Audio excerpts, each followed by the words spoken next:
Nunca imaginé que el sonido de mi propia fiesta de 70 años, con sus risas impostadas y el tintineo de copas de cristal, se convertiría en la banda sonora de mi sentencia de muerte, dictada nada menos que en mi propio patio trasero. Allí estaba yo, doña Clara, sosteniendo una bandeja de canapés que ya me pesaba en las manos artríticas, observando a casi 50 invitados que bebían mi vino y pisaban el césped de mi propiedad de 450 metros cuadrados, esa que tanto sudor me costó mantener, impecable. La música estaba alta, una melodía alegre que contrastaba con el repentino mareo que sentí, no por la edad, sino por una intuición punzante que me obligó a buscar refugio y un vaso de agua fría. Me deslicé como un fantasma entre los grupos de amigos y vecinos, sonriendo automáticamente mientras me dirigía hacia la cocina, buscando un momento de paz lejos del bullicio, sin saber que la paz se había acabado para siempre en esta casa.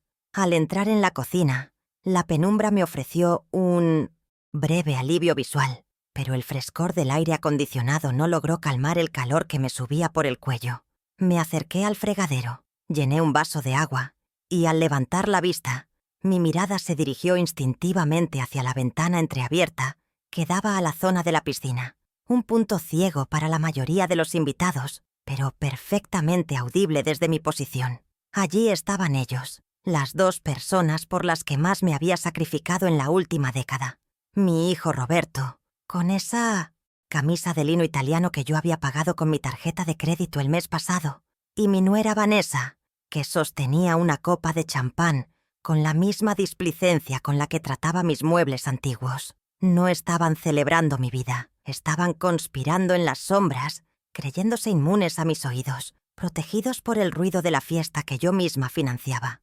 Me quedé paralizada, con el vaso de agua temblando ligeramente en mi mano, mientras observaba cómo Roberto se pasaba la mano por el cabello, un gesto que siempre hacía cuando estaba nervioso o excitado por el dinero fácil. La luz de las antorchas del jardín iluminaba sus rostros, deformados por una avaricia que yo me había negado a ver durante años, cegada por el amor maternal y la esperanza de que algún día madurara.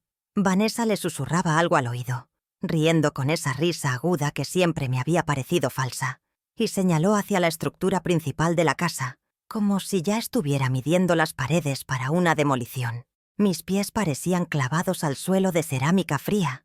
Quería salir y gritarles, quería interrumpir su momento, pero algo en mi interior, una voz antigua y prudente, me ordenó guardar silencio y convertirme en una estatua de sal, testigo mudo de mi propia desgracia. Fue entonces cuando la voz de Roberto atravesó el cristal de la ventana y se clavó directamente en mi pecho, más dolorosa que cualquier enfermedad que pudiera tener a mis 70 años, con un tono de impaciencia y desprecio que jamás le había escuchado frente a mí. Soltó las palabras que romperían nuestro vínculo para siempre.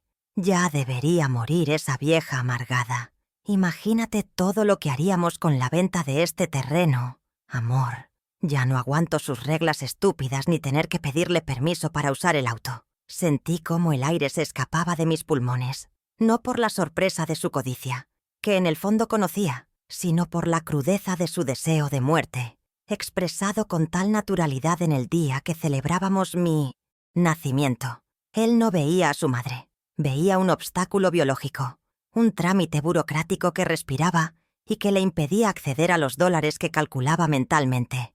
La respuesta de Vanessa no se hizo esperar, y fue el golpe de gracia que necesitaba para enterrar cualquier rastro de piedad que pudiera quedarme en el corazón. En lugar de reprenderlo, ella soltó una carcajada cómplice y añadió con veneno: «Ojalá sea pronto, porque esta casa tiene un olor a viejo que no se quita ni con cloro, y yo necesito remodelar todo esto antes de que termine el año para las fotos del verano».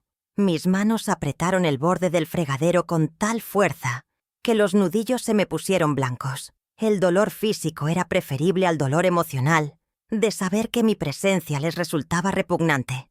Todo lo que yo era, mis historias, mi cariño, mis cuidados, se reducía para ellos a un olor a viejo y a un activo inmobiliario esperando ser liquidado. En ese instante, la madre abnegada murió y nació una mujer, Dispuesta a defender su dignidad con las garras, sin hacer el más mínimo ruido, dejé el vaso sobre la encimera y metí la mano en el bolsillo de mi vestido de seda, buscando el único aliado que necesitaba en ese momento: mi teléfono celular. Mis dedos, habitualmente torpes con la tecnología, se movieron con una precisión quirúrgica, desbloqueando la pantalla y abriendo la aplicación de notas de voz que mi nieto me había enseñado a usar para recordar la lista del supermercado. No había tiempo para dudas ni para lamentos. Esto no era un drama familiar, era una recolección de pruebas judiciales. Levanté el aparato hacia la ventana, asegurándome de que el micrófono captara cada sílaba de su traición, viendo cómo la línea de grabación comenzaba a correr, transformando sus palabras hirientes en una evidencia digital indestructible. La pantalla del celular brillaba en la oscuridad de la cocina, mostrando una onda de sonido verde que fluctuaba violentamente con sus risas crueles, registrando cada plan macabro sobre cómo gastarían mi dinero en viajes y autos deportivos una vez que yo finalmente estirara la pata. Grabé durante 2 minutos interminables, capturando incluso el momento en que Roberto se burlaba de los invitados ancianos que estaban afuera, llamándolos cadáveres vivientes. Cada segundo grabado era un clavo más en el ataúd de su herencia, y yo me aseguré de que la calidad del audio fuera perfecta, acercándome milimétricamente al marco de la ventana, sin ser vista. Esa onda verde era hipnótica. Representaba la verdad pura, sin filtros, la realidad que ellos ocultaban bajo besos falsos y abrazos de cumpleaños. Cuando finalmente decidieron regresar a la fiesta, presioné el botón de stop con un dedo firme y guardé el archivo, sintiendo una extraña calma descender sobre mí, una frialdad que nunca antes había experimentado. Miré mi reflejo en el cristal de la ventana, viendo a una mujer de cabello blanco y ojos cansados, pero con una mandíbula tensa y una mirada de acero que no reconocía. Susurré para mí misma, con la voz quebrada pero cargada de una determinación letal: cuidado con lo que deseas, hijo mío. El deseo se te puede cumplir al revés. No era una amenaza vacía, era una promesa solemne hecha ante el altar de mi propia decepción. Ellos querían mi final para empezar su vida, pero no sabían que acababan de firmar el fin de la vida cómoda que yo les había regalado. Me alisé el vestido, sequé una lágrima solitaria que se había escapado por mi mejilla y respiré hondo, preparándome para volver a salir al escenario de mi fiesta. Guardé el celular como si fuera un arma cargada en mi bolsillo, sintiendo su peso reconfortante contra mi cadera. Al cruzar el umbral de la cocina hacia el jardín, volví a ponerme la máscara de la anfitriona perfecta, sonriendo a los invitados que aplaudían sin saber que la verdadera celebración estaba por comenzar, pero no sería la que ellos esperaban. Busqué con la mirada al doctor Méndez, mi notario y amigo de toda la vida, que conversaba cerca de la mesa de postre. Él sería el primer peón que movería en este tablero de ajedrez, donde mi hijo acababa de perder a su reina sin siquiera saberlo. La fiesta continuaba, pero para mí, la guerra había comenzado. Mientras observaba al doctor Méndez servirse una copa de vino tinto al otro lado del jardín, la grabación en mi bolsillo parecía quemarme la piel, no por la temperatura de la batería, sino por el peso acumulado de la historia que representaba. No era solo un audio de 2 minutos lo que me dolía, era la confirmación brutal de que toda mi vida adulta había sido una inversión a fondo perdido en una empresa en bancarrota llamada Roberto. Mi mente, agudizada por la adrenalina del momento, viajó instantáneamente hacia atrás, ignorando la música festiva para sumergirse en las aguas turbias del pasado, donde cada sacrificio mío había sido un ladrillo en la construcción de este monstruo egoísta que ahora deseaba mi muerte. Los recuerdos me golpearon, no como imágenes difusas, sino como facturas pendientes de cobro, cada una con una fecha, un monto y una cicatriz física asociada que él jamás se dignó a reconocer. El primer recuerdo me transportó violentamente a una madrugada de 1995, en un pequeño apartamento alquilado donde la humedad manchaba las paredes y el único sonido era el zumbido hipnótico de mi vieja máquina de coser, Singer. Eran las 3 de la mañana y mis dedos, pinchados y entumecidos por la repetición mecánica, seguían uniendo telas gruesas para terminar un lote de 50 uniformes escolares ajenos. Yo tenía 40 años. Estaba viuda y sola, pero la determinación me mantenía despierta a base de café negro y pura fuerza de voluntad. Mis ojos ardían por el esfuerzo de enfocar bajo la luz amarillenta de una lámpara de escritorio, pero no me permitía parar, porque cada puntada significaba un peso más para la matrícula de su colegio. Roberto dormía plácidamente en la habitación contigua, ajeno al dolor de espalda que me acompañaría el resto de mi vida, soñando quizás con los juguetes que sus compañeros ricos tenían y él exigía. Me había obsesionado con la idea de que él no sufriera mis carencias, inscribiéndolo en el Colegio Bilingüe San Patricio, una institución de élite cuya mensualidad devoraba el 70% de mis ingresos como costurera y administradora eventual. Durante 12 años, pagué religiosamente facturas que sumaban miles de dólares ajustados a la inflación actual, privándome de ropa nueva, vacaciones o incluso de un seguro médico decente para mí misma. Recuerdo la vergüenza de pedir prórrogas en la administración del colegio, prometiendo pagar con intereses solo para que él no fuera excluido de las excursiones o de las clases de inglés avanzado. Yo creía que estaba cosiendo alas para que él volara alto, lejos de la mediocridad, pero en realidad estaba tejiendo un paracaídas de seda para un parásito que nunca aprendería a caminar por su propia cuenta, y mucho menos a volar. Esa ceguera maternal persistió y se transformó en una complicidad tóxica a medida que él crecía y sus problemas se volvían más caros y peligrosos. El calendario de mi memoria se detuvo en una noche angustiosa del año 2010, cuando Roberto, ya un hombre adulto de 23 años, apareció en mi puerta temblando, con el rostro pálido y sudoroso, confesando una deuda de juego que no podía pagar.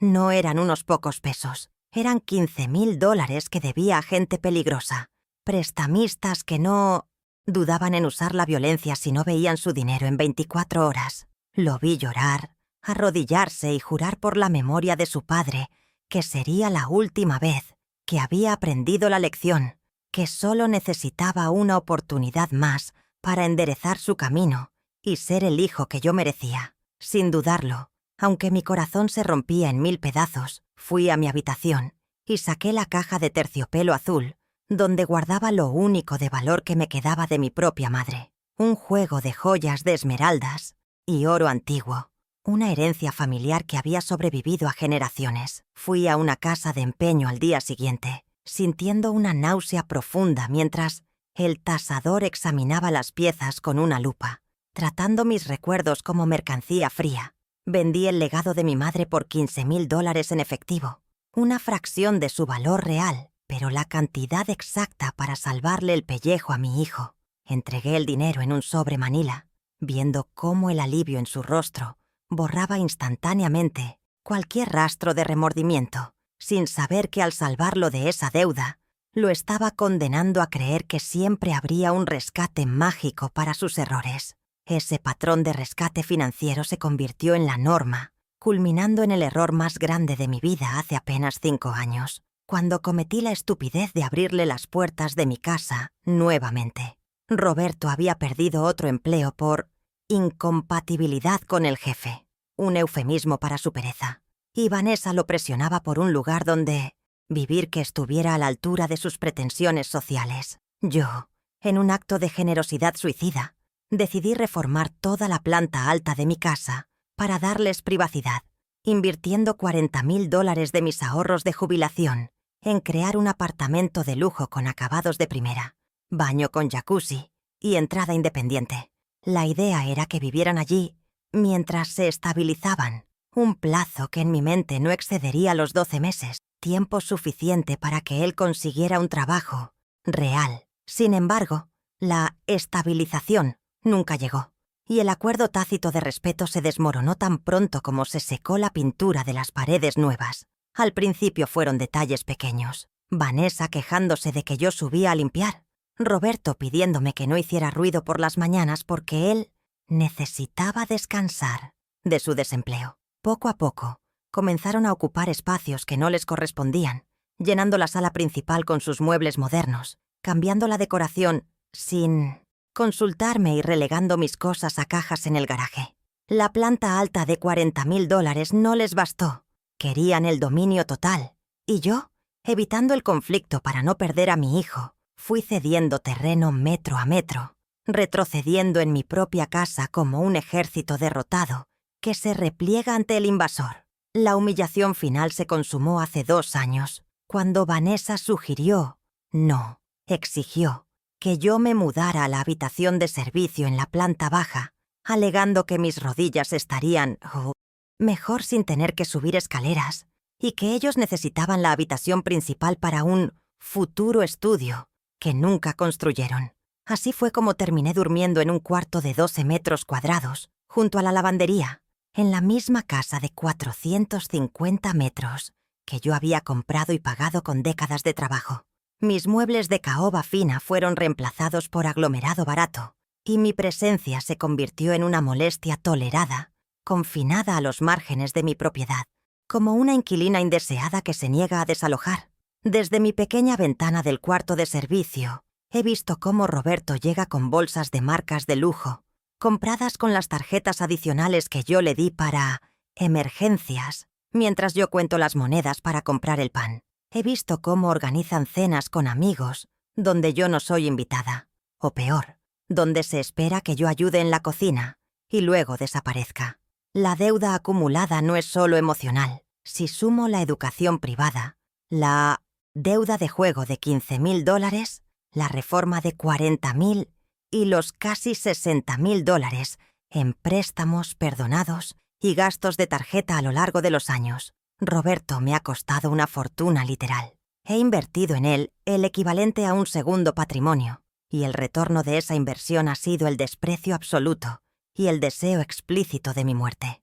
La indignación que sentía ahora, parada en medio de mi fiesta de 70 años, no era un arranque impulsivo. Era la suma matemática de 38 años de estafas emocionales y financieras. Miré mis manos, las mismas que cosieron hasta sangrar en 1995, las mismas que entregaron las joyas en 2010, las mismas que firmaron los cheques de la reforma hace 5 años. Ya no temblaban. Estaban firmes, listas para ejecutar el cobro de la deuda más grande de todas. Roberto creía que la herencia era su derecho de nacimiento, un cheque en blanco que cobraría al final de mi vida, sin entender que el saldo de su cuenta afectiva estaba en números rojos desde hacía mucho tiempo. El sonido de su risa en el patio me trajo de vuelta al presente con una claridad violenta.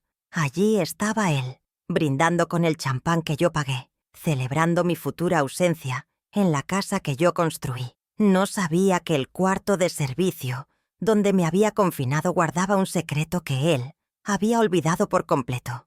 Mi vieja caja fuerte con los documentos originales de la propiedad. Y más importante aún, el contrato que él firmó sin leer hace una década. Él pensaba que yo era una vieja frágil y desmemoriada, una molestia pasajera. Se equivocaba. Yo era la dueña, la acreedora, y a partir de esta noche, la jueza de su destino. Respiré el aire nocturno, cargado de jazmín y traición, y di el primer paso hacia el doctor Méndez. La nostalgia por el hijo que pudo ser se evaporó, reemplazada por la fría eficiencia de la administradora de empresas que siempre fui. Ya no había vuelta atrás a los sacrificios del pasado. Solo había un camino hacia adelante, y ese camino estaba pavimentado con la justicia de quien recupera lo que es suyo. La madre abnegada se había quedado en los recuerdos de 1995. La mujer que cruzaba el jardín ahora era una estratega a punto de iniciar una guerra relámpago. El tiempo de coser y perdonar había terminado. Era hora de cortar y facturar. El último invitado se marchó cerca de las 10:30 de la noche, dejando tras de sí un rastro de servilletas arrugadas y copas a medio terminar que los camareros, contratados, recogían con eficiencia silenciosa. Roberto y Vanessa, embriagados por el alcohol y su propia arrogancia, ni siquiera se despidieron de mí. Subieron a su apartamento en la planta alta riendo a carcajadas, convencidos de que yo estaba abajo limpiando su desastre como una empleada doméstica glorificada. Esperé pacientemente en la cocina, con las luces apagadas, escuchando cómo sus pasos pesados hacían crujir el techo sobre mi cabeza, hasta que el silencio absoluto confirmó que habían caído en un sueño profundo inducido por el vino que yo había pagado. Fue entonces cuando mi verdadera noche comenzó, no como madre, sino como auditora forense de mi propia ruina, decidida a reunir cada papel y cada cifra necesaria para justificar el golpe que estaba a punto de asestar. Me dirigí a mi pequeño escritorio improvisado en el cuarto de servicio, un rincón húmedo donde apenas cabía mi vieja computadora portátil, y la encendí, sintiendo cómo el brillo azul de la pantalla iluminaba mi rostro cansado pero alerta. Lo primero que hice fue ingresar al portal de mi banco, tecleando la contraseña con dedos que ya no dudaban, preparada para ver la magnitud del daño financiero en tiempo real. La página cargó lentamente y, al abrir el estado de cuenta de la tarjeta de crédito Black que compartía con Roberto como adicional, sentí una punzada en el estómago. El saldo pendiente no era normal. Había un pico de gastos en las últimas 48 horas que superaba cualquier límite de lógica o decencia. Una hemorragia de dinero que explicaba su euforia reciente. Allí estaba, en letras negras sobre fondo blanco, la primera evidencia tangible de su descontrol. $3.200 gastados en menos de 2 días, una cifra que para mí representaba meses de pensión. Desglosé los movimientos y la indignación se transformó en una confirmación fría de sus prioridades. $1.200 en la licorería El Roble para abastecer una fiesta que ni siquiera era suya, y $2.000 en una boutique de moda masculina en el centro comercial más caro de la ciudad. Mientras yo cosía mis propios dobladillos para ahorrar, él se vestía como un príncipe a mi costa, utilizando el crédito que yo había cultivado durante 50 años de impecable comportamiento financiero. Imprimí el extracto inmediatamente, el zumbido de la impresora sonando como una sentencia en la quietud de la noche. Pero el dinero gastado era solo la punta del iceberg. Necesitaba entender la profundidad de su traición emocional y sus planes a futuro. Recordé que Vanessa había dejado su tablet desbloqueada en la mesa de centro de la sala principal.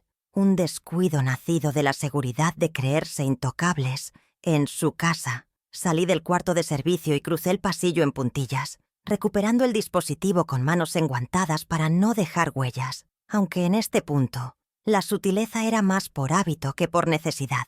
Me senté en el sofá que ellos habían manchado con vino y abrí el historial de navegación, buscando confirmar lo que había escuchado en la grabación de audio, necesitando ver la premeditación escrita en sus búsquedas digitales. Lo que encontré fue más escalofriante que el audio, porque mostraba la logística detrás de su crueldad, la burocracia de mi eliminación. Entre las pestañas abiertas había una búsqueda recurrente en Google, asilos estatales gratuitos, cupos disponibles y trámites para declarar senilidad en adulto mayor. No planeaban cuidarme ni siquiera contratar una enfermera con mi dinero. Planeaban desecharme en una institución pública de caridad para maximizar sus ganancias netas. Ver esas palabras en la pantalla, iluminando la sala oscura, me provocó un escalofrío que no tenía nada que ver con la temperatura del aire acondicionado. Era la constatación de que para ellos yo ya no era una persona, sino un residuo biológico que gestionara al menor costo posible. Justo al lado de la pestaña del asilo, el contraste era insultante. Una página de bienes raíces abierta en la sección de venta rápida de terrenos y otra en un configurador de vehículos deportivos de alta gama. Habían estado calculando el valor del metro cuadrado de mi jardín mientras yo soplaba las velas de mi pastel, dividiendo la piel del oso antes de cazarlo. Hice capturas de pantalla de todo: las búsquedas del asilo, las cotizaciones del auto, los borradores de correos electrónicos a inmobiliarias preguntando por títulos de propiedad en sucesión. Envié cada imagen a mi propio correo y al del Dr. Méndez, creando una copia de seguridad en la nube que ni el mejor hacker podría borrar. Esta tablet no era un juguete, era la confesión firmada de su conspiración. Con la evidencia digital asegurada, llegó el momento de buscar la munición pesada, los documentos físicos que cambiarían la balanza de poder legalmente. Regresé a mi cuarto y moví el cesto de ropa sucia del fondo del armario, revelando una pequeña caja fuerte empotrada en el suelo que Roberto jamás había descubierto porque nunca se dignaba a entrar en mi cueva. Giré la combinación mecánica, la fecha de nacimiento de mi difunto esposo, no la de mi hijo, y escuché el clic metálico de los pestillos cediendo. El olor a papel viejo y humedad escapó de la caja de acero, un aroma que para mí olía a seguridad y previsión. De la carpeta superior extraje la joya de la corona, la escritura original de la casa, un documento de papel grueso, amarillento por el tiempo, con un sello de lacre, rojo y timbres fiscales de hace 40 años. Al sostenerla bajo la luz de la lámpara, leí mi nombre completo, Clara Inés de la Vega, como única propietaria del 100% del inmueble, libre de gravámenes y usufructos. Roberto siempre hablaba de nuestra casa, pero este papel gritaba la verdad jurídica. No había ningún nuestra. Cada ladrillo, cada metro de tubería, cada árbol del jardín me pertenecía exclusivamente a mí. Coloqué la escritura sobre el escritorio, alisándola con reverencia. Sería el escudo contra el que se estrellarían sus mentiras. Pero un escudo no era suficiente. Necesitaba una espada, y sabía exactamente dónde encontrarla, en esa misma caja de seguridad. Busqué en una carpeta azul, etiquetada inocentemente como varios, y saqué un contrato de 3 páginas que había hecho firmar a Roberto hace una década, cuando regresó a casa por primera vez, después de su divorcio fallido. Era un contrato de comodato precario, un término legal que él, en su ignorancia y desesperación por tener techo gratis, había firmado sin leer la letra pequeña, creyendo que era una formalidad para el registro del condominio o algún trámite municipal sin importancia. Mis ojos recorrieron el documento hasta detenerse en la cláusula 4ª, un párrafo que yo había redactado con la asesoría del doctor Méndez, previendo exactamente este escenario, aunque mi corazón de madre rezaba por no usarlo nunca. La cláusula decía textualmente: la propietaria se reserva el derecho de revocar este permiso de uso en cualquier momento, sin necesidad de justificación causal, debiendo el comodatario desalojar el inmueble en un plazo no mayor a 24 horas tras la notificación. Roberto había firmado su propia sentencia de desalojo hace 10 años, dándome el poder absoluto de echarlo a la calle legalmente. Él había olvidado este papel. Su arrogancia le hacía creer que su estatus de hijo anulaba cualquier contrato, pero la ley no entiende de sangre, solo de firmas. Coloqué el contrato junto a la escritura y el extracto bancario, formando una tríada de poder: la prueba de su robo actual, la prueba de mi propiedad absoluta y la herramienta legal para su expulsión inmediata. Miré el reloj. Eran las 11:45 de la noche. Sabía que el doctor Méndez, mi notario y aliado incondicional, solía quedarse leyendo hasta tarde en su estudio. No era una hora prudente para llamar a nadie, pero la guerra que estaba declarando no entendía de horarios de oficina. Marqué su número personal, escuchando los tonos de llamada con el corazón latiendo al ritmo de una cuenta regresiva. ¿Clara? ¿Pasó algo? Son casi las 12, contestó la voz rasposa pero lúcida de Méndez al tercer tono. No perdí tiempo en saludos sociales. Roberto y Vanessa quieren venderme y meterme en un asilo, Jorge. Lo tengo grabado y tengo pruebas de que están saqueando mis cuentas. Necesito activar el protocolo rojo. Ahora. Hubo un silencio breve al otro lado de la línea, seguido por el sonido inconfundible de una silla de cuero rechinando y lentes siendo colocados sobre un escritorio. Méndez conocía el protocolo rojo. Era una broma macabra que teníamos sobre qué hacer si mi hijo cruzaba la línea de no retorno. Esta noche la broma se había vuelto realidad. Envíame todo lo que tengas por WhatsApp ahora mismo, Clara. El audio, las fotos de la tablet, y confírmame que tienes el comodato a mano, instruyó Méndez, su tono cambiando instantáneamente de amigo preocupado a abogado. Litigante. Conecté mi celular a la computadora y comencé la transferencia de archivos. Primero, el audio de la cocina. Escucha esto primero, escribí. Mientras la barra de carga avanzaba, imaginé la cara de mi viejo amigo al escuchar a Roberto desear mi muerte. Sabía que eso le daría la motivación personal para redactar los documentos más agresivos de su carrera esa misma madrugada. A continuación, Fotografié el contrato de comodato, asegurándome de que la firma de Roberto y la fecha, 14 de mayo de 2015, fueran perfectamente legibles bajo la luz de la lámpara. «Aquí está el gatillo», envié. Méndez respondió casi al instante con un mensaje de texto. «Recibido. Es perfecto. La cláusula 4 es hermética. Voy a redactar el acta de notificación notarial y el contrato de compraventa con fecha de mañana. Necesito que seas fuerte, Clara. Mañana, a esta hora, tu vida será diferente». Leer esas palabras me dio una inyección de coraje. No estaba sola en esto. Tenía la ley y la lealtad de mi lado, pero aún faltaba una pieza para cerrar el círculo de la fatalidad de Roberto. Necesitaba bloquear su flujo de efectivo antes de que despertara. Abrí nuevamente la aplicación del banco, esta vez en la sección de Gestión de tarjetas adicionales. El cursor del mouse flotó sobre el nombre Roberto de la Vega, adicional. El sistema me preguntó: ¿estás seguro que desea cancelar esta tarjeta? Esta acción es irreversible. No hubo ni un segundo de duda. Hice clic en confirmar. En la pantalla apareció un mensaje verde: tarjeta bloqueada exitosamente. Mañana, cuando intentara comprar su café de especialidad o invitar el desayuno a sus amigos parásitos, el plástico sería solo un pedazo de basura inútil. Imprimí también la confirmación del bloqueo y los correos que me había reenviado desde la tablet de Vanessa.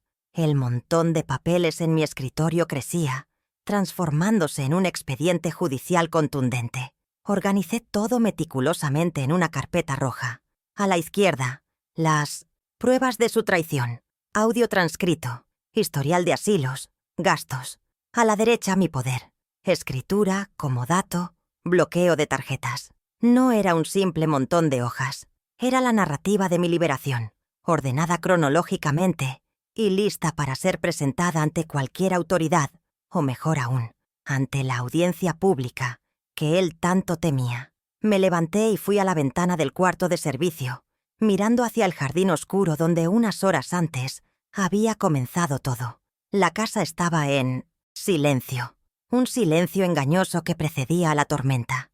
Arriba, Roberto y Vanessa dormían tranquilos, soñando con mi dinero y mi muerte, ignorando que la vieja amargada estaba despierta, armada con tinta y papel, y que acababa de mover los cimientos de su existencia. No sentí culpa, ni tristeza, solo sentí la fría satisfacción de saber que cuando el sol saliera, iluminaría un mundo donde las reglas las pondría yo. Guardé la carpeta roja en mi bolso de mano, junto a las llaves y mi celular.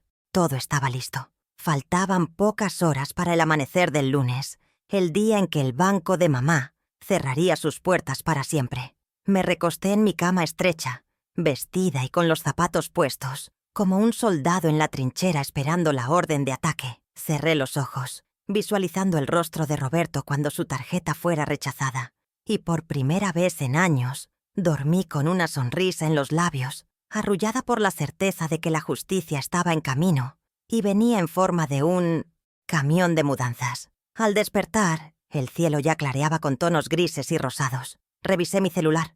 Tenía un mensaje de Méndez, de las 04:00 am. Documentos listos. El comprador inversor está avisado y tiene los fondos. Llego a las 11:00 con el equipo.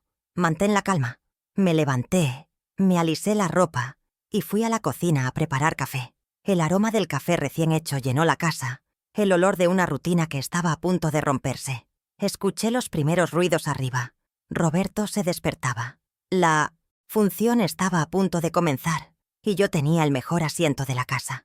A las 8 de la mañana del lunes, la cocina estaba impregnada de un aroma a café recién molido que disimulaba la tensión eléctrica en el aire, una normalidad fabricada para no levantar sospechas antes de tiempo.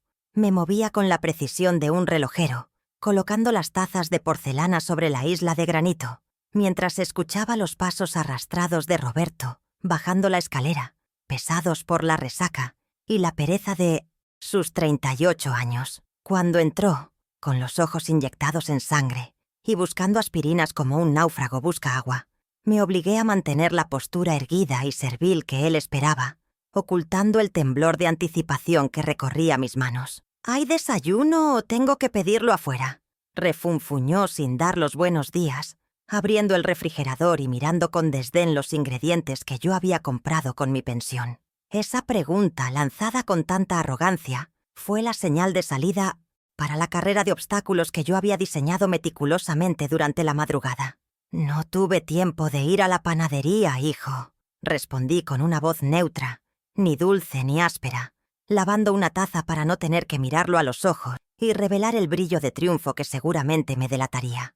«Pero tienes la tarjeta adicional que te di la semana pasada. ¿Por qué no vas a ese café francés que tanto te gusta con Vanessa? El aire fresco les hará bien». Era una trampa envuelta en sugerencia, maternal, un cebo dorado que él tragó sin masticar, convencido de que mi sumisión era infinita y mi estupidez permanente. Roberto soltó un gruñido de aprobación, sacó la billetera de cuero italiano de su bolsillo trasero y verificó que el plástico negro estuviera allí, brillante, y, según él, con crédito ilimitado. «Sí, mejor me voy. Vanessa se levanta tarde. Tráeme la ropa de la tintorería para la tarde. Tengo una reunión», ordenó antes de dar media vuelta, ignorando que su única reunión sería con la realidad más cruda de su vida. Observé desde la ventana de la sala cómo subía a su auto deportivo, un vehículo que técnicamente estaba a su nombre, pero cuyos pagos mensuales salían de mis ahorros bajo el concepto de préstamo familiar. El motor rugió, despertando a los vecinos, y el coche se alejó por la calle arbolada, llevándose consigo al último obstáculo físico para mi operación relámpago. Apenas las luces traseras desaparecieron en la curva, mi actitud pasiva se evaporó. Instantáneamente, corrí hacia el teléfono fijo y marqué el número de la compañía de taxis de confianza, solicitando un vehículo en 5 minutos exactos. No podía usar mi propio auto. Roberto podría reconocerlo estacionado donde no debía estar, y el factor sorpresa era mi activo más valioso en este juego de ajedrez financiero. Subí a mi cuarto, tomé la carpeta roja con los documentos originales, me puse un blazer estructurado que me daba aire de ejecutiva y bajé antes de que el taxi tocara la bocina. Mientras el taxi cruzaba la ciudad hacia el distrito financiero, mi celular vibró en mi bolso con una notificación que había estado esperando con ansiosa morbosidad. Era la alerta de la aplicación bancaria. Transacción rechazada. Café Gourmet. Le Parisien. Monto. 45 Scherzo USD. Motivo. Tarjeta bloqueada por el titular. Una sonrisa involuntaria se dibujó en mis labios al imaginar la escena. Roberto en la caja, con la tarjeta en la mano, la fila de gente detrás de él, y la cajera, devolviéndole el plástico con una mirada de lástima profesional. Sabía que intentaría pasarla de nuevo, alegando error de chip, y que luego probaría con otra tarjeta que también había cancelado a las 8:05 am. Ese pequeño momento de vergüenza pública era solo el aperitivo. El plato fuerte se estaba cocinando en la oficina del notario, y yo iba en camino para servirlo caliente. Llegué al edificio de cristal y acero, donde el doctor Méndez tenía su despacho justo a las 9:15, 15 minutos antes de la cita pactada, impulsada por una adrenalina que no sentía desde mis tiempos de gerente operativa. El recepcionista, un joven que me conocía de trámites anteriores, se sorprendió al verme sin cita previa en la agenda oficial, pero la seriedad de mi mirada y la carpeta roja bajo mi brazo le indicaron que no era una visita social. «El doctor Méndez la espera en la sala de juntas 3, doña Clara. Está con el señor Castillo», me informó en voz baja, como si supiera que estábamos manejando material explosivo.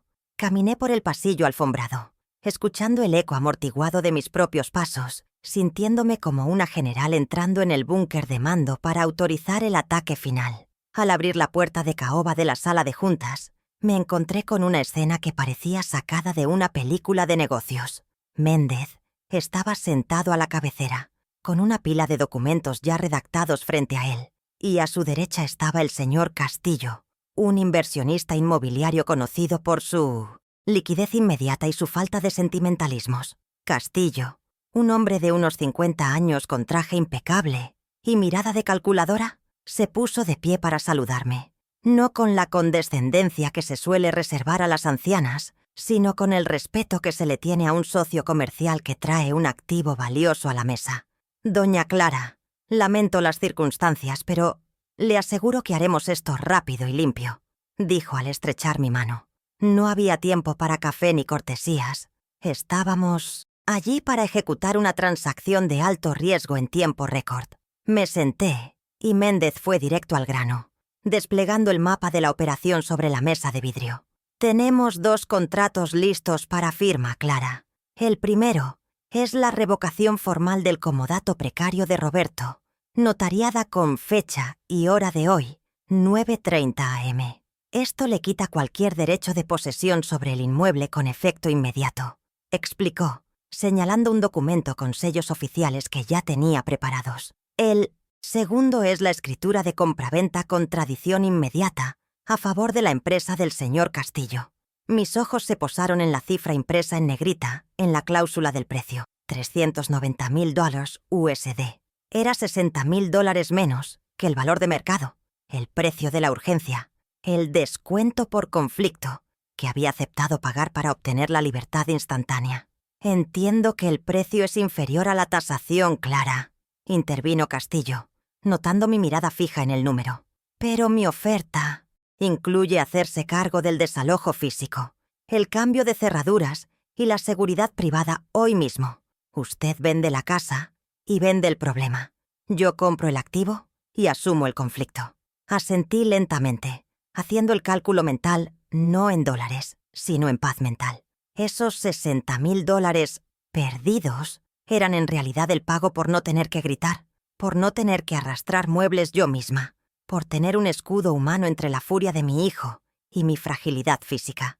¿Dónde firmo?, pregunté con voz firme, sacando mi propia pluma estilográfica del bolso, un regalo de mi difunto esposo que parecía apropiado para cerrar este ciclo de dolor. La firma de los documentos fue un proceso casi ceremonial, rítmico y definitivo. Firmé la revocación del comodato con un trazo enérgico, sintiendo cómo con cada letra de mi nombre le arrancaba a Roberto la alfombra bajo sus pies. Luego, pasé a la escritura de venta, firmando cada una de las 6 páginas, transfiriendo la propiedad de 40 años, la piscina, el jardín y los recuerdos a una sociedad anónima que la trataría como un simple número de folio.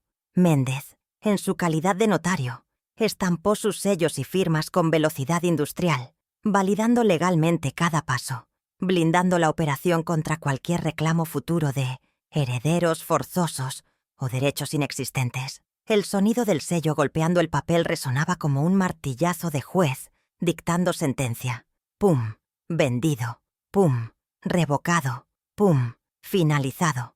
La transferencia está autorizada, anunció Castillo, tecleando en su laptop abierta frente a nosotros. Giró la pantalla para que yo pudiera verla. Transferencias Pay confirmada a la cuenta de doña Clara Inés de la Vega, Banco Santander. Monto, $390,000 USD.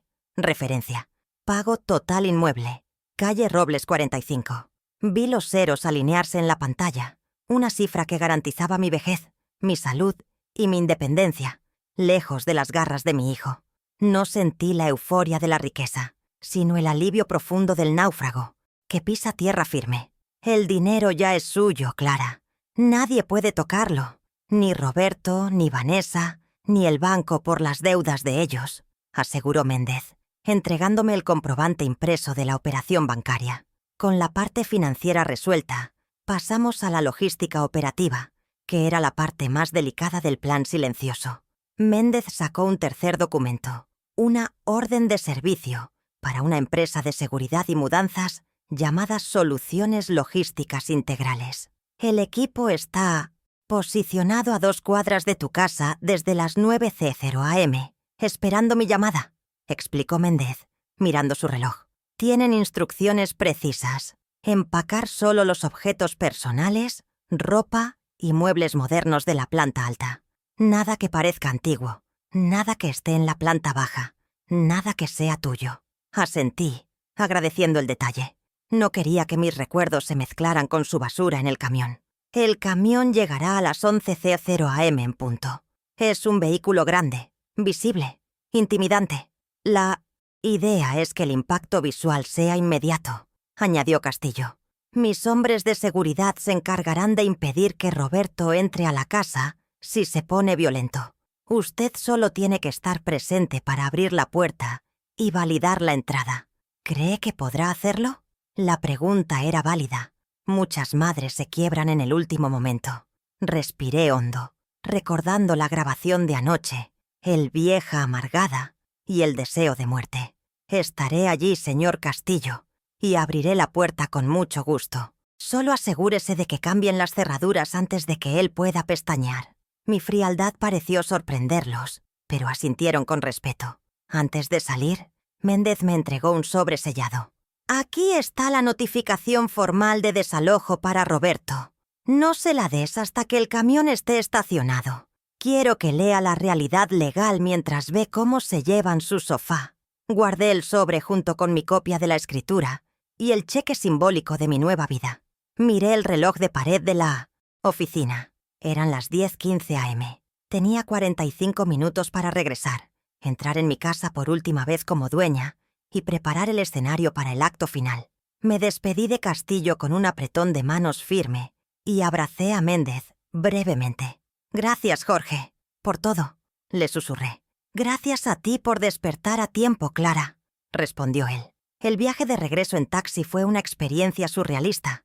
Veía la ciudad pasar por la ventanilla, la misma ciudad de siempre, pero yo la veía con ojos nuevos. Los ojos de una mujer con $390,000 en el banco y sin cargas familiares. Le pedí al taxista que me dejara en la esquina, no frente a la casa, para monitorear la situación antes de entrar. Caminé los últimos metros bajo el sol de la mañana, sintiendo el calor en mi piel, observando mi calle tranquila. Al acercarme vi el auto de Roberto estacionado mal, con una rueda sobre la acera, señal inequívoca de que había regresado furioso y con prisa. El león herido estaba en la cueva, lamiéndose la herida de la tarjeta rechazada, sin saber que los cazadores ya estaban rodeando el perímetro. Me detuve un momento frente a la reja de hierro forjado de mi casa, admirando las bugambillas que yo misma había plantado hace 30 años. Sabía que esta sería la última vez que vería estas flores como mías, pero no sentí nostalgia. Sentí que estaba soltando lastre. Abrí la reja con mi llave, esa llave que en menos de una hora dejaría de funcionar, y caminé por el sendero de 1200, entrada con paso firme. Podía escuchar los gritos amortiguados de Roberto desde el interior, probablemente discutiendo por teléfono con el banco. El miedo que solía paralizarme al escucharlo gritar había desaparecido. Ahora sus gritos solo eran ruido de fondo, irrelevantes frente al poder de los documentos que llevaba en mi bolso. Entré en la casa silenciosamente, cerrando la puerta principal a mis espaldas con suavidad. La sala estaba en desorden, con cojines tirados y una silla volcada, evidencia de su berrinche matutino. Me dirigí a la cocina, mi centro de operaciones, y puse agua a hervir para un té, una acción cotidiana y banal, en medio del caos inminente. Quería que me encontrara así, tranquila, doméstica, inofensiva, tomando té en mi taza favorita. Quería que el contraste entre mi calma y su histeria fuera absoluto. Miré el reloj del microondas. 10:40 am. 20 minutos para el impacto. Saqué el celular y envié un mensaje corto al grupo de WhatsApp que había creado con Méndez y Castillo. Objetivo en posición. El sujeto está en casa. Procedan según lo planeado. La respuesta fue un simple emoji de pulgar arriba de Méndez. Guardé el teléfono y me senté en la barra de la cocina, alisando las arrugas invisibles de mi pantalón. Escuché pasos furiosos bajando la escalera. Roberto venía hacia mí, cargado de reclamos y frustración, listo para exigirme que arreglara el problema del banco. No sabía que yo ya lo había arreglado, pero no de la manera que él esperaba. «Mamá, ¿qué demonios pasa con la tarjeta?», gritó Roberto desde el pasillo antes de entrar en la cocina, su voz rebotando en las paredes. «Me hicieron pasar una vergüenza en el café. Dice bloqueada por el titular. Llama al banco ahora mismo y soluciona esto». Entró en la cocina como un torbellino, con la cara roja y las venas del cuello marcadas. Vanessa venía detrás, con su bata de seda y cara de indignación, sumándose al coro de quejas. «¿Es cierto, Clara? ¿Bloqueaste las tarjetas? Necesitamos comprar cosas para la casa hoy. añadió ella con su tono habitual de superioridad. Los miré a ambos por encima del borde de mi taza de té, saboreando el vapor caliente y el momento. No me levanté, no me disculpé, no temblé. Simplemente dejé la taza sobre el plato con un tintineo suave y los miré con una expresión de curiosidad antropológica. «Cosas para la casa», repetí suavemente, casi susurrando. «Qué interesante que mencionen la casa justo ahora». Mi tono sereno los descolocó. Por un segundo. Esperaban sumisión, miedo, excusas tartamudeadas. En su lugar encontraron un muro de calma impenetrable. «No voy a llamar al banco, Roberto», dije, manteniendo el contacto visual. «La tarjeta está cancelada porque ya no voy a financiar tus caprichos. Y en cuanto a la casa... bueno, creo que tenemos que hablar de definiciones». Roberto se acercó un paso, amenazante, invadiendo mi espacio personal. «No me vengas con lecciones morales ahora, vieja. Activa la tarjeta, o te juro que...» Levantó la mano, no para golpearme, sino para señalarme con el dedo índice, un gesto de autoridad que había usado 1000 veces para intimidarme. «¿O me juras que...?» pregunté, interrumpiéndolo con una voz que, aunque baja, cortó el aire como una navaja. «¿Me vas a meter en el asilo estatal que buscabas anoche en Google? ¿O vas a esperar a que me muera para vender el terreno, como le dijiste a tu esposa en el jardín?» El color desapareció del rostro de Roberto instantáneamente. Vanessa soltó un pequeño grito ahogado y se llevó la mano a la boca. El silencio que siguió fue denso, pesado, cargado de una verdad que acababa de salir a la luz, violentamente. Yo no sé de qué hablas», balbuceó Roberto, retrocediendo un paso, su bravuconería pinchada por la precisión de mi acusación. «Estás loca, estás senil, estás imaginando cosas». Intentó recuperar el control, recurriendo a la vieja táctica de desacreditar mi cordura, el gaslighting, que había perfeccionado durante años. Pero esta vez, yo no era la víctima confundida. Yo era la fiscal con las pruebas en la mano. «No estoy imaginando nada, hijo. Lo tengo grabado», dije, señalando mi bolso con un movimiento de cabeza. En ese instante preciso, un sonido externo rompió la tensión de la cocina. El rugido potente de un motor diésel frenando justo frente a la casa, seguido por el pitido agudo de un vehículo pesado, dando marcha atrás. «Bip, bip, bip». El sonido era inconfundible. Roberto y Vanessa se giraron hacia la ventana principal. A través de las cortinas se podía ver la silueta masiva de un camión de mudanzas blanco con letras rojas, ocupando toda la entrada del garaje. Detrás de él, un auto negro de seguridad se estacionaba cruzado, bloqueando la salida. «¿Qué es eso? ¿Quién pidió una mudanza?», preguntó Vanessa, con la voz temblorosa, intuyendo que algo terrible estaba ocurriendo. Roberto me miró, confundido, buscando una respuesta en mi rostro, pero ya no encontró a su madre. Encontró a la dueña anterior. Me puse de pie lentamente, tomé la carpeta roja de la barra y caminé hacia la puerta principal. «Nadie pidió una mudanza, Vanessa», dije mientras pasaba junto a ellos, sin detenerme. Yo ordené un desalojo. Abrí la puerta de par en par, dejando entrar la luz del sol y la realidad de las 11:00 am. El equipo de mudanzas, uniformado y eficiente, ya estaba bajando la rampa del camión. El espectáculo público estaba a punto de comenzar. La entrada del equipo de soluciones logísticas fue una coreografía de eficiencia militar que chocó violentamente con el caos emocional de mi hijo. 4 hombres con uniformes grises y botas de trabajo cruzaron el umbral de mi puerta sin pedir permiso, guiados por un capataz que sostenía una tableta digital y que apenas miró a Roberto cuando éste intentó bloquearles el paso con su cuerpo, gritando incoherencias sobre propiedad privada y allanamiento de morada. Fue un choque de realidades. La realidad fantasiosa de Roberto, donde él era el señor del castillo por derecho divino, y la realidad legal y física que representaban esos hombres, para quienes él no era más que un obstáculo logístico en una orden de trabajo ya pagada. Yo me quedé junto al marco de la puerta, sosteniendo mi carpeta roja como si fuera un escudo heráldico, observando cómo la autoridad que mi hijo creía tener se desmoronaba ante la indiferencia profesional de los cargadores, que lo esquivaron con la misma facilidad con la que se esquiva un mueble mal colocado. Roberto, al ver que sus gritos eran ignorados, cometió el error táctico de agarrar por el brazo a uno de los operarios que se dirigía hacia la escalera, intentando detenerlo por la fuerza física. En menos de un segundo, la dinámica cambió. El jefe de seguridad del señor Castillo, un hombre corpulento que había entrado discretamente detrás de los mudanceros, se interpuso entre mi hijo y el trabajador con una velocidad sorprendente.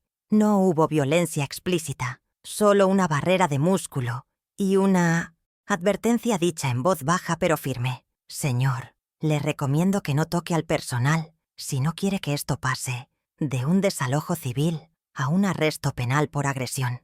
Roberto se quedó paralizado, con la mano en el aire, midiendo la situación y dándose cuenta por primera vez en su vida que su bravuconería de niño rico no funcionaba contra hombres que trabajaban para vivir y que seguían órdenes más poderosas que sus berrinches. Mientras Roberto retrocedía, humillado y confundido, Vanessa corrió hacia mí, cambiando su táctica de la arrogancia a la súplica manipuladora en un parpadeo. «Clara, ¿qué estás haciendo? Son nuestras cosas. No puedes dejar que unos extraños entren así a nuestra casa», gritó, intentando agarrar mis manos, buscando esa complicidad femenina que siempre había despreciado. Su rostro, habitualmente cubierto de maquillaje perfecto, ahora mostraba el terror genuino de quien ve su estatus social evaporarse. Me solté de su agarre con un movimiento suave pero definitivo, mirándola con una frialdad que la hizo retroceder. «Corrección, Vanessa. No es nuestra casa. Es la casa que acabo de vender. Y esos hombres no son extraños. Son los empleados del nuevo dueño que vienen a limpiar la propiedad. Les sugiero que empaquen sus joyas y documentos personales antes de que ellos lo hagan en cajas genéricas». El sonido de la cinta adhesiva rasgándose y el cartón plegándose comenzó a llenar la casa, una banda sonora industrial que sustituyó al silencio habitual de la mañana.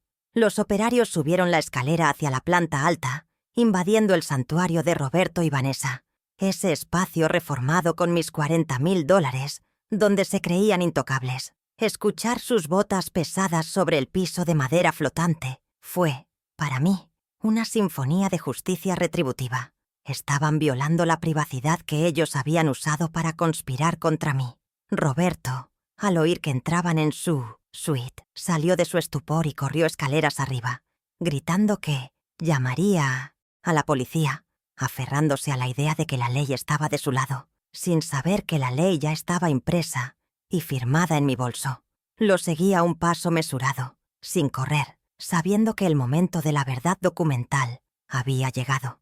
Al llegar al descanso de la escalera, encontré a Roberto bloqueando la puerta de su habitación, con el teléfono en la oreja, hablando a gritos con el operador del 911. «Sí, una invasión. Mi madre ha perdido la cabeza y ha metido a unos delincuentes. Vengan ya», mentía con desesperación, tratando de construir una narrativa donde él era la víctima de una anciana senil. Los mudanceros esperaban pacientemente, brazos cruzados, acostumbrados a estas escenas dramáticas. Esperé a que colgara, dejándole disfrutar de sus últimos segundos de falsa esperanza, antes de sacar el sobre que me había dado el doctor Méndez. «No hace falta que grites, Roberto. La policía vendrá, pero no para defendernos a nosotros, sino para validar esto», dije, extendiéndole el documento. «De revocación de comodato precario», notariado hacía menos de 2 horas. Él me miró con odio, arrebatándome el papel de las manos con violencia. Sus ojos recorrieron las líneas legales, saltando de un párrafo a otro, buscando una falla, un error, algo a lo que aferrarse. Pero lo que encontró fue su propia firma, esa rúbrica descuidada de hace 10 años que estampó sin leer, creyéndose más listo que el sistema. Vi cómo su color cambiaba de rojo a un gris pálido al llegar a la cláusula cuarta, esa que le daba 24 horas para salir, un plazo que yo, por bondad ejecutiva, había decidido reducir a 60 minutos mediante la venta inmediata. Esto es una trampa. Tú planeaste esto», susurró, levantando la vista del papel, ya no con furia, sino con el miedo del animal acorralado. «Me hiciste firmar esto cuando estaba divorciándome. Te aprovechaste de mi vulnerabilidad. La ironía de su acusación casi me hizo reír. ¿Yo me aproveché? Roberto, has vivido gratis aquí una década. Has comido de mi mesa. Has vestido con mi dinero. Y has planeado mi muerte bajo mi techo. Este papel no es una trampa. Es la factura vencida de tu ingratitud. Mi voz no tembló. Era la voz de la dueña, de la acreedora, de la jueza. El papel en su mano temblaba, no por el viento, sino por el colapso de su mundo. Vanessa, que había estado leyendo el documento por encima del hombro de Roberto, entendió la situación mucho más rápido que él. Su instinto de supervivencia se activó y, en lugar de apoyar a su marido, corrió hacia el vestidor. «¡Mis bolsas! ¡Mis zapatos!», gritó, comenzando a lanzar objetos de valor dentro de una maleta Louis Vuitton, abierta sobre la cama. La alianza se rompió ante la inminencia del desastre económico. Ya no eran un equipo contra la vieja. Eran dos náufragos peleando por el único chaleco salvavidas. Roberto la miró con incredulidad, traicionado por segunda vez en el día, solo en medio del pasillo mientras los operarios, tomando mi silencio como orden, entraban a la habitación para comenzar a desmontar la pantalla plana de 80 pulgadas. Bajé las escaleras dejándolos en su caos, sintiendo la necesidad de aire fresco. La casa se sentía extraña, ajena, como si ya no me perteneciera, y en cierto modo, así era. Cada objeto que los hombres movían dejaba un espacio vacío, una mancha limpia, en el suelo o en la pared que marcaba el final de una era. No sentí tristeza por los muebles, sino un alivio inmenso, como si me estuvieran extirpando un tumor maligno que había ocupado mi hogar durante demasiado tiempo. Salí al porche delantero, buscando un momento de paz antes del acto final, pero me encontré con que el escenario se había ampliado. El vecindario había despertado.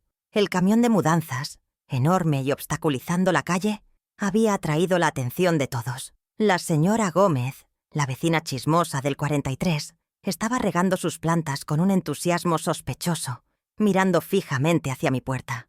Un grupo de curiosos se había formado en la acera de Miss enfrente, murmurando y señalando. Roberto, al bajar corriendo detrás de mí, vio a la audiencia y sus ojos brillaron con una nueva idea desesperada. Si no podía ganarme en lo legal, intentaría destruirme en lo social. Salió al jardín, todavía en pijama de seda y bata, con el pelo revuelto, y se dirigió hacia la reja, buscando aliados entre los espectadores. «¡Ayuda!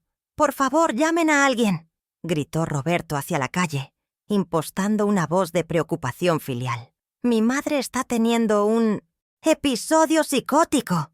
No me reconoce. Está regalando la casa a unos estafadores. Necesitamos una ambulancia». La señora Gómez dejó la manguera y se acercó a la reja, preocupada.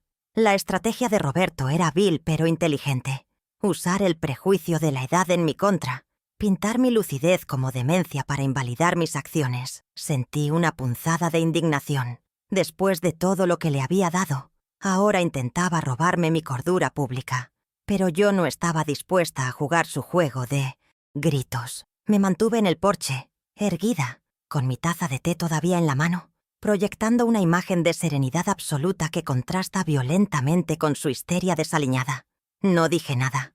Dejé que él gritara, que se expusiera, que mostrara su desesperación. Cuanto más gritaba, más se parecía al loco que describía.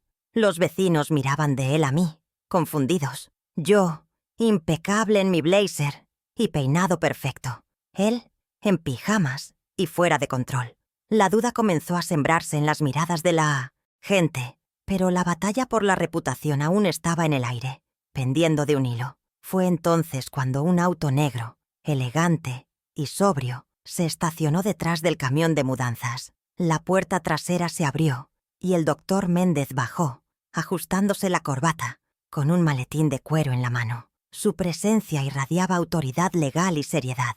Caminó hacia la entrada, saludando a los vecinos con un gesto sobrio que calmó los murmullos instantáneamente. Roberto se detuvo en seco al verlo. Sabía que Méndez no era parte de ninguna fantasía senil. Era la realidad jurídica viniendo a cerrar el ataúd. «Buenos días, Roberto», dijo Méndez con voz calmada al cruzar la reja. «Espero que ya tengas tus maletas listas. El comprador llega en 15 minutos para la entrega de llaves». La mención del comprador y el plazo de 15 minutos rompió algo dentro de Roberto. La negación dio paso a una furia ciega y suicida. En lugar de retroceder, corrió hacia la entrada de la casa y se paró bajo el marco de la puerta, bloqueando el paso con los brazos y piernas extendidos, como un niño haciendo un berrinche gigante. «¡Nadie me saca de aquí!», bramó, mirando a los vecinos, a Méndez y a mí. «Esta es mi herencia, es mi derecho. No me voy a mover hasta que venga un juez y me lo diga a la cara». Se atrincheró allí, desafiante, creando el espectáculo público perfecto que yo había anticipado. Miré a Méndez y luego a Roberto, clavado en el umbral como una garrapata que se niega a soltar la piel. Habíamos ganado la batalla legal y la logística, pero él se negaba a aceptar la derrota, forzando un enfrentamiento físico y público. La platea estaba lista, los actores en posición, y la tensión era máxima. Era el momento de sacar el as bajo la manga, la prueba definitiva que no solo lo sacaría de la puerta, sino que lo expulsaría de la sociedad decente para siempre. Saqué mi celular del bolso y conecté el Bluetooth al altavoz portátil que uno de los mudanceros había dejado convenientemente en el jardín. «Si quieres un juez, hijo», pensé, «deja que los vecinos sean el jurado». El enfrentamiento en el umbral de mi puerta se había convertido en un teatro grotesco bajo el sol del mediodía, con Roberto aferrado al marco de madera, como si fuera un mártir de una causa injusta, bloqueando el paso a los hombres de la mudanza con su cuerpo tenso. Sus gritos habían convocado a una audiencia considerable. La señora Gómez había llamado a su hermana. El jardinero de la casa de enfrente había apagado. Su cortadora de césped y un par de repartidores se habían detenido a mirar, convirtiendo mi acera en una platea improvisada. La vergüenza que Roberto intentaba proyectar sobre mí estaba rebotando, pero la duda aún flotaba en el aire denso de calor. Para los extraños, la imagen de un hijo protegiendo su hogar de una madre confundida y unos hombres uniformados todavía podía parecer heroica si no se conocía la verdad podrida que la sustentaba. Dejé mi taza de té sobre la mesa del jardín con una calma deliberada, asegurándome de que el tintineo de la porcelana contra el vidrio fuera el único sonido que saliera de mi parte, un contrapunto sonoro a su histeria. Caminé hacia él despacio, cruzando el césped que él ya había calculado vender por metro cuadrado, sintiendo las miradas de los vecinos clavadas en mi espalda recta. No llevaba armas, solo mi carpeta roja y la certeza moral que da haber sido la víctima durante demasiado tiempo. Al llegar al pie de los escalones del porche, me detuve y lo miré a los ojos, esos ojos que solían mirarme con adoración infantil y que ahora solo reflejaban codicia y pánico.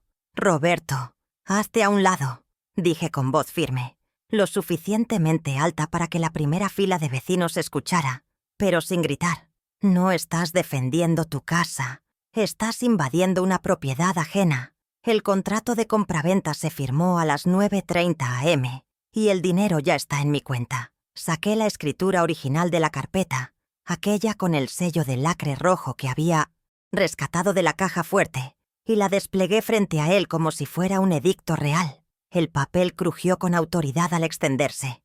«Lee el nombre, hijo. Clara Inés de la Vega, única propietaria. Tú nunca apareciste aquí, ni siquiera como copropietario. Solo eras un invitado que abusó de la hospitalidad».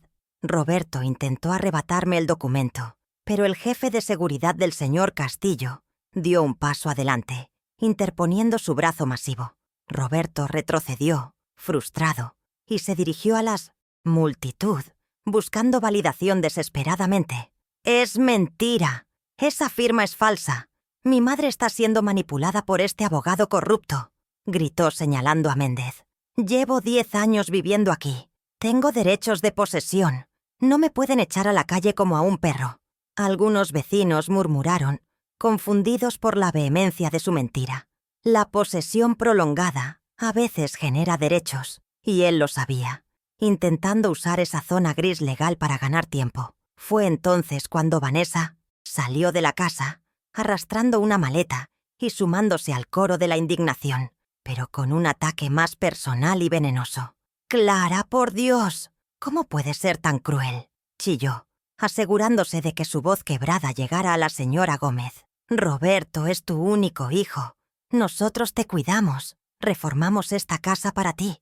Eres una desagradecida que se ha dejado lavar el cerebro por la codicia. Su acusación era brillante en su perversidad. Proyectar sus propios pecados sobre mí. Me acusaba de... Codicia la mujer que había gastado $3,000 de mi tarjeta en un fin de semana. Me acusaba de ingratitud la mujer que me había relegado al cuarto de servicio. Sentí una oleada de calor subir por mi cuello. No de vergüenza, sino de una ira justa que exigía ser liberada. No reformaron la casa para mí, Vanessa. Reformaron la planta alta para ustedes con mis $40,000, respondí, mi voz cortando su monólogo melodramático. Y en cuanto a cuidarme, ¿llamas cuidar a planear? ¿Meterme en un asilo estatal gratuito para quedarse con todo?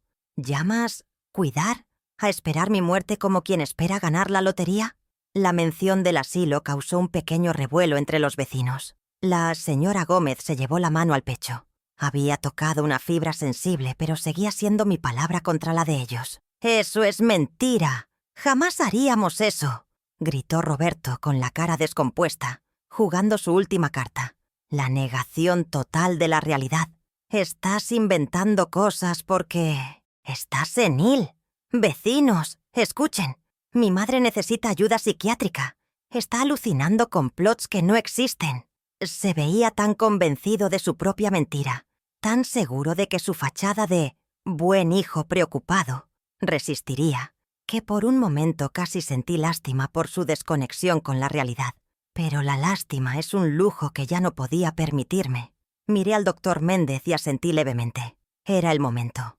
Méndez, con la precisión de un verdugo, sacó su teléfono celular y lo conectó inalámbricamente al altavoz Bluetooth potente que uno de los operarios había colocado estratégicamente sobre una caja de mudanza en el jardín. El pequeño sonido de conexión, blup, resonó en el silencio tenso de la calle. Roberto miró el altavoz, confundido, sin entender qué tenía que ver la tecnología con su defensa legal.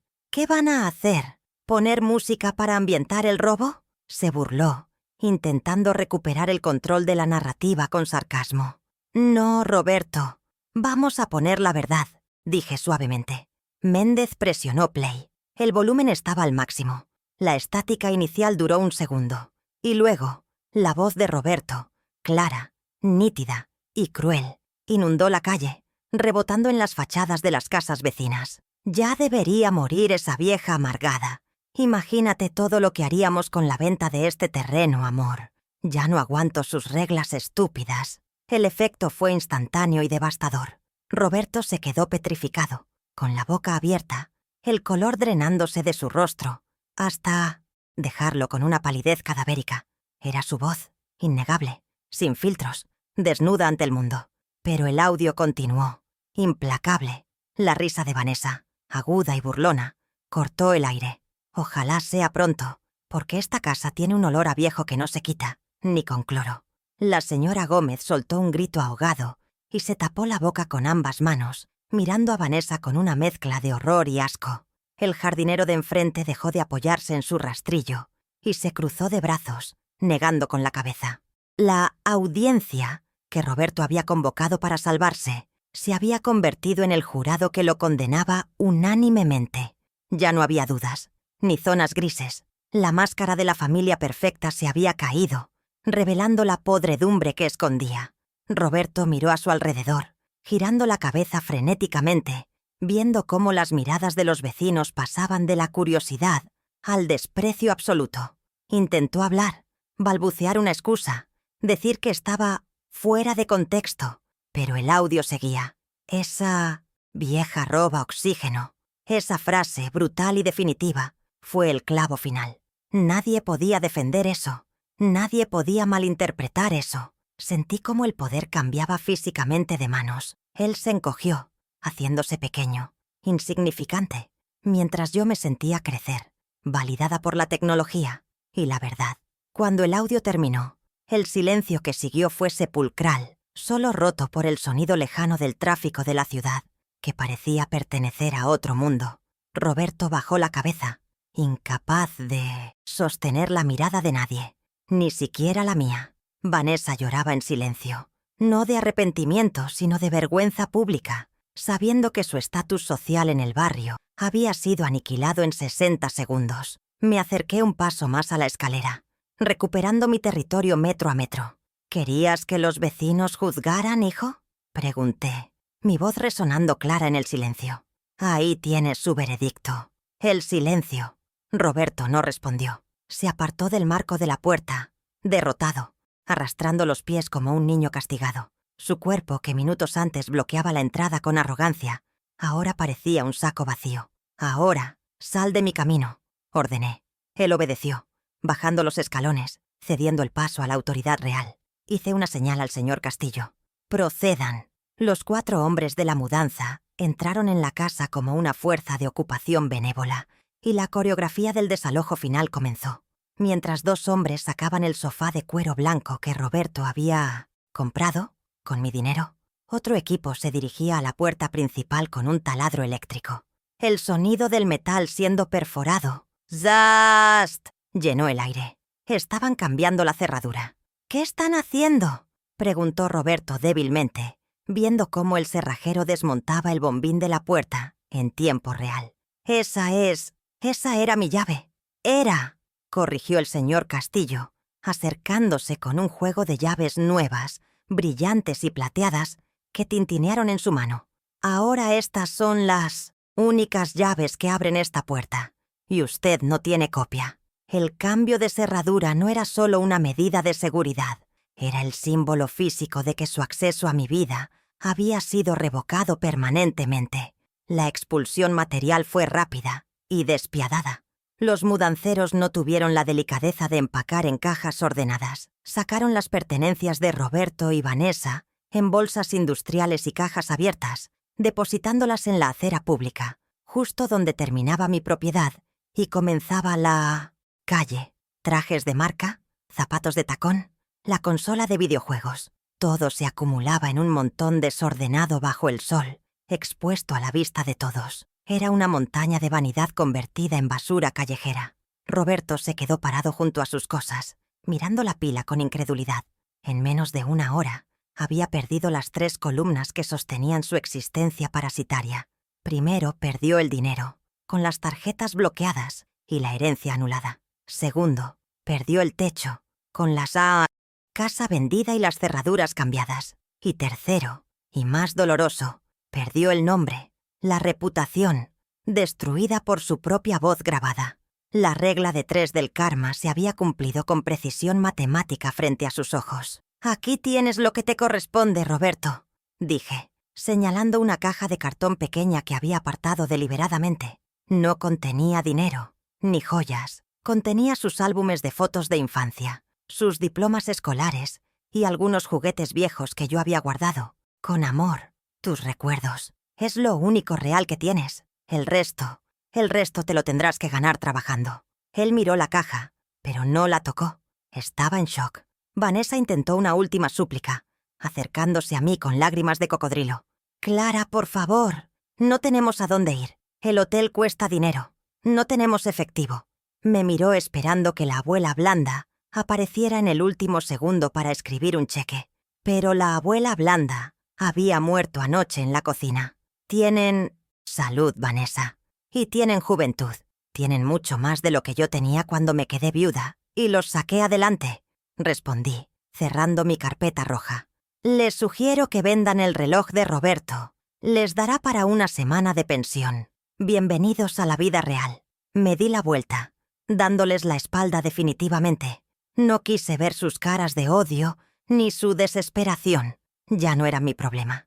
Caminé hacia el doctor Méndez, que me esperaba junto al auto del señor Castillo. «Vámonos, Jorge», dije. «Tengo un apartamento frente al mar que me espera». «Buen trabajo, Clara», susurró él, abriéndome la puerta del coche. Antes de entrar, eché una última mirada a la casa. El cartel de «vendido» ya estaba siendo colocado por el señor Castillo sobre el letrero de «se vende», que nunca llegó a estar. Vi a Roberto sentado en la acera, sobre su maleta, con la cabeza entre las manos, una figura solitaria y derrotada en el escenario de su propia tragedia. La puerta de la casa se cerró con un golpe seco, clac, sellando 40 años de historia. Subí al auto. El aire acondicionado me golpeó la cara y por primera vez en décadas respiré sin sentir un peso en el pecho. El coche arrancó y dejé atrás a mi hijo, a mi casa y a mi pasado, avanzando hacia un horizonte que, por fin, era solo mío. El viaje en el asiento trasero del auto del señor Castillo fue silencioso, pero no fue un silencio vacío. Estaba lleno de una paz que no había sentido en décadas, una tranquilidad física que comenzó a destensar los músculos de mi cuello y hombros a medida que nos alejábamos de la casa que había sido mi cárcel de oro. Observé por la ventanilla cómo el paisaje urbano cambiaba, dejando atrás las calles arboladas de mi antiguo barrio residencial, llenas de apariencias y juicios vecinales, para adentrarse en la avenida costera, donde el horizonte se abría infinito y azul. No miré atrás, ni una sola vez. Sabía que si volteaba, podría ver el fantasma de la madre culposa que fui, y yo necesitaba mirar hacia adelante, hacia la mujer libre que acababa de nacer, entre los escombros de una relación filial tóxica. El aire acondicionado del coche me parecía el aire más puro del mundo, porque lo respiraba sin pedir permiso a nadie, pagado con mi propia decisión de sobrevivir. Llegamos a mi nuevo refugio media hora después, un complejo de apartamentos modernos frente al mar, lejos del ruido y de los recuerdos. Mi nuevo hogar era modesto en comparación con la mansión de 450 metros cuadrados que acababa de abandonar. Apenas tenía 80 metros, con una sola habitación, un baño y un balcón amplio que miraba directamente al Océano Pacífico. Pero al entrar y girar la llave en la cerradura, sentí una expansión interna que ninguna propiedad de lujo me había dado jamás. Aquí, cada metro cuadrado estaba impregnado de mi autonomía. No había habitaciones cerradas con llave por hijos ingratos, ni zonas prohibidas, ni deudas ocultas bajo las alfombras. Era un espacio pequeño, sí, pero era infinitamente grande porque era indiscutiblemente mío, comprado al contado, sin hipotecas emocionales ni financieras que me ataran al pasado. La primera noche en el apartamento fue una revelación sensorial. Me acosté en mi cama nueva, con sábanas de algodón egipcio que compré sin remordimientos, y por primera vez en años, el silencio no fue interrumpido por portazos, gritos de madrugada o la televisión a todo volumen de Roberto. Solo se escuchaba el ritmo hipnótico de las olas rompiendo en la orilla, un sonido constante y maternal que me arrulló hasta caer en un sueño profundo y reparador, sin pesadillas sobre deudas de juego o tarjetas rechazadas. Dormí 10 horas seguidas, recuperando en una sola noche la energía que me habían robado durante una década de vigilia ansiosa. Al despertar, no tuve que correr a preparar desayunos ajenos ni esconderme en mi propio cuarto.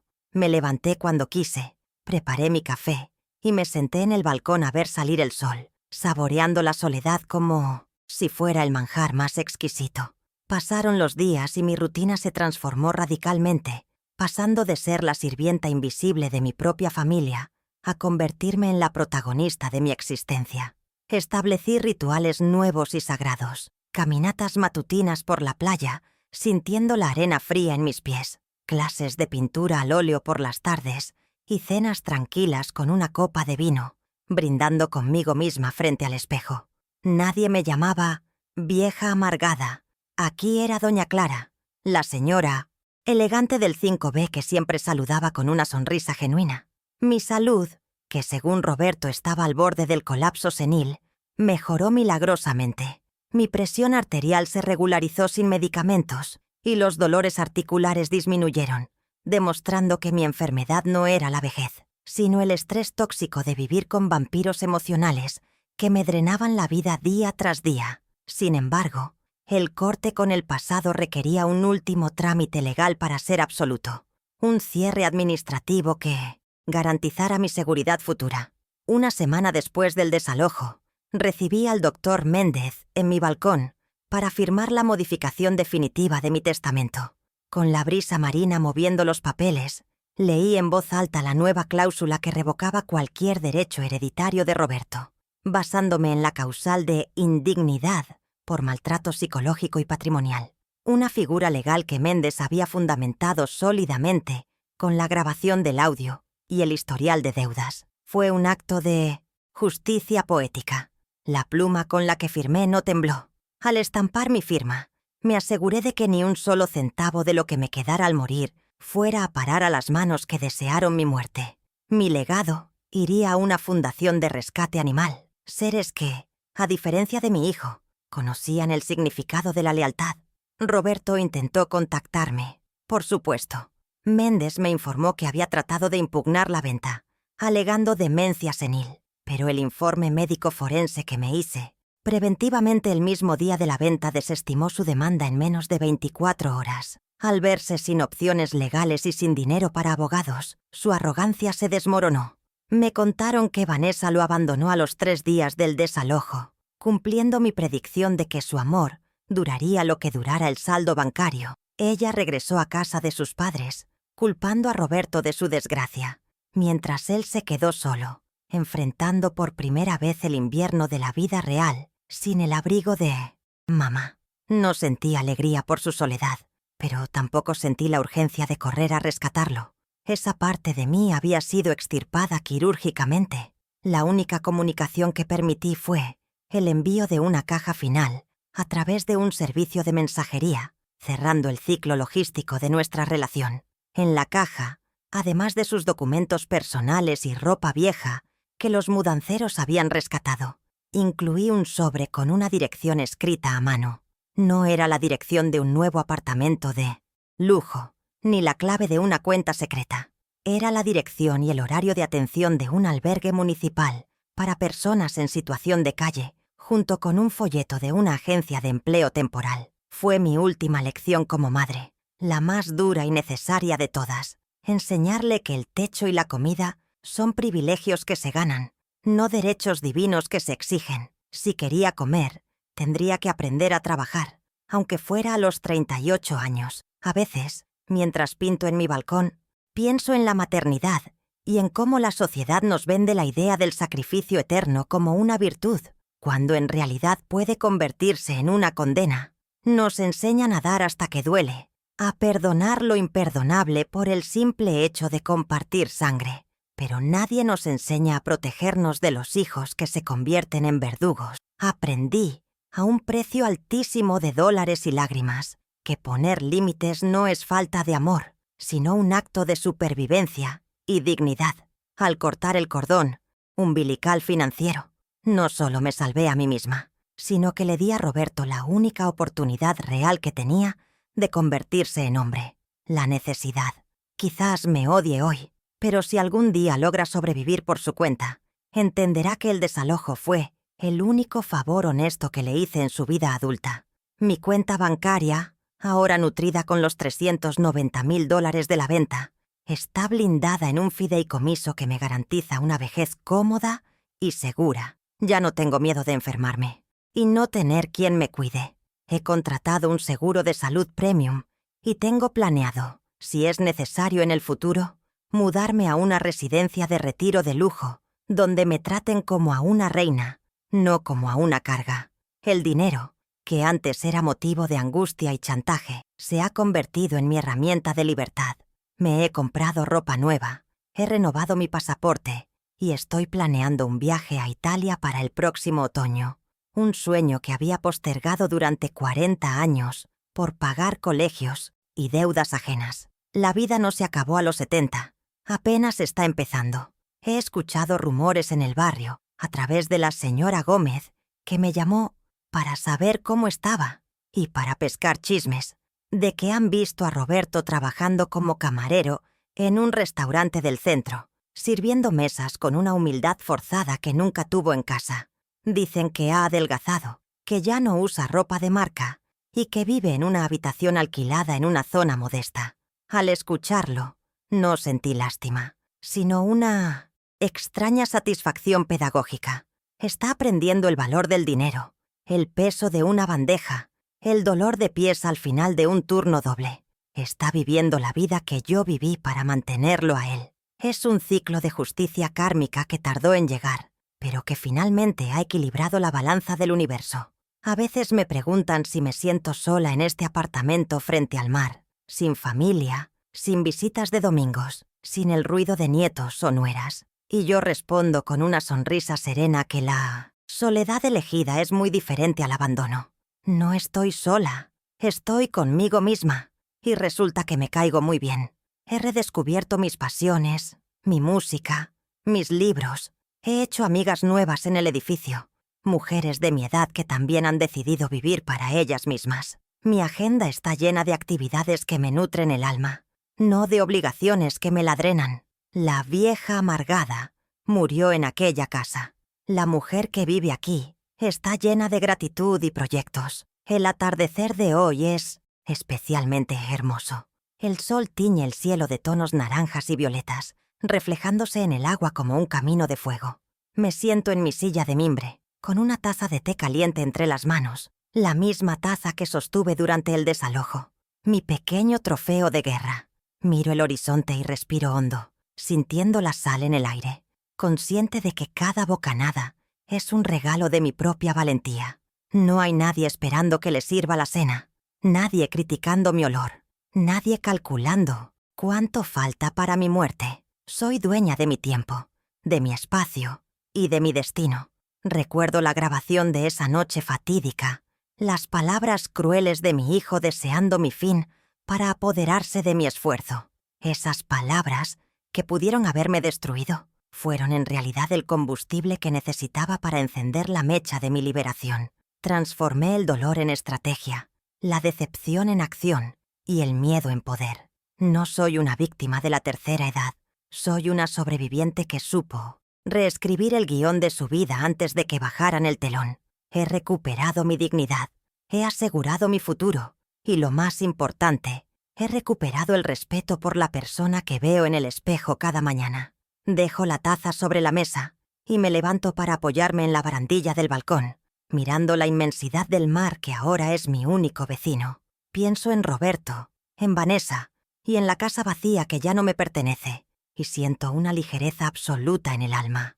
Todo está en su lugar. La lección ha sido impartida y el capítulo cerrado. Sonrío porque la verdad final es simple y brutal, tal como se la dije al viento esa tarde. Un hijo puede olvidar quién le dio la vida, pero una madre nunca olvida quién le quitó la paz. Hoy recuperé ambas.